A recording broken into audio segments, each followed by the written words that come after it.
Canada border પરથી અમેરિકામાં થતી ઘૂસણખોરી રેકોર્ડ સ્તરે પહોંચી છે અને તેમાં બોર્ડર ક્રોસ કરનારા સૌથી વધુ ઇન્ડિયન્સ હોવાનું હવે અમેરિકાની સરકારના ઓફિશિયલ ડેટામાં પણ જણાવાયું છે.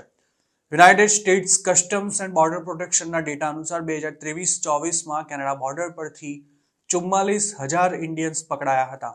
ચોંકાવનારી વાત એ છે કે આ વર્ષમાં કુલ 1,98,929 અનડોક્યુમેન્ટેડ ઇમિગ્રન્ટ્સ કેનેડા બોર્ડર પરથી અરેસ્ટ થયા હતા, જેમાં 22% માત્ર ઇન્ડિયન્સ હતા.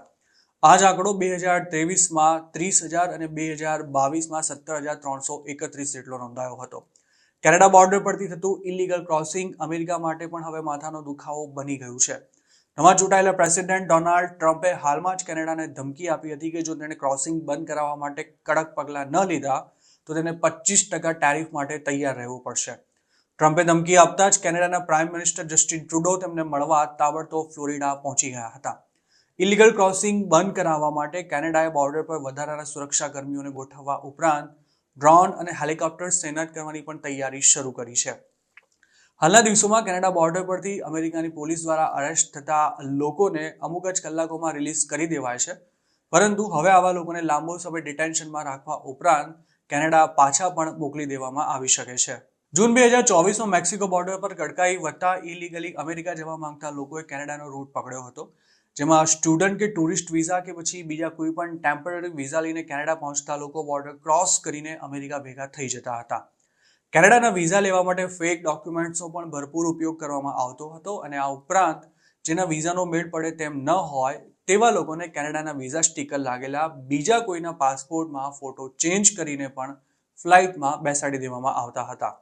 અમુક એજન્ટોનો કેનેડાના વિઝામાં કોઈ તકલીફ ન પડે તે માટે પેસેન્જરની પ્રોફાઇલમાં ખોટી માહિતી આપવા ઉપરાંત તેના પાસપોર્ટ પર પણ ફેક અરાઇવલ અને ડિપાર્ચર સ્ટેમ્પ્સ મારતા હતા, તેમજ અમેરિકા જેવા દેશોના નકલી વિઝા સ્ટીકર પર ચોંટાડી દેતા હતા.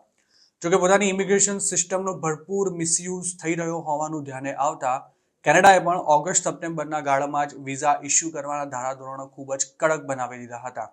આ ઉપરાંત વિઝા ઇસ્યુ થઈ ગયા હોય તેવા પણ કેટલાય લોકોને એરપોર્ટ પરથી પાછા મોકલવામાં આવ્યા હતા. જોકે તેમ છતાંય એજન્ટોએ નવા અનેક રસ્તાઓ શોધીને અમેરિકામાં ઇલેક્શન પૂરું થાય તે પહેલા જ મોટી સંખ્યામાં ગુજરાતીઓ સહિતના ઇન્ડિયન્સને અમેરિકા ભેગા કરી દીધા હતા.